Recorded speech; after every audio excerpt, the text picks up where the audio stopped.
man daal cybercriminalité ak brigade des mœurs ak général lu ñuy liggéey man jaxal na sàgganu gu ñaaw gi xew léegi xeeti vidéo yu bon yi xew léegi wax ju ñaaw wax ju bon wane sa bopp simmi say awra tas ci internet bi fu nekk montant yooyu dafa am ay jumtukaay yu nu teg yu ko mën a régler brigade des mœurs mi ngi fi ñu leen di fay lan la ñuy liggéey CNRA léeg-léeg nga gis lu jàll ci télé loo xam ne da ngay fataat sa bët lan la fay jëriñ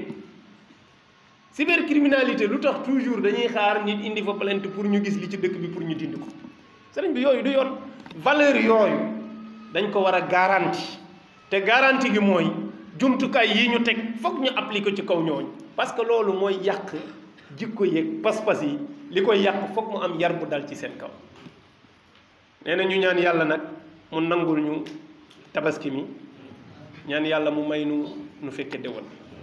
yal na yàlla benn le jullit yépp yal na yàlla may ñu nawet bu barkeel réew mi yal na fi yàlla dolli sutura yal na fi yàlla dolli tawfiq yal na fi yàlla dolli taysiir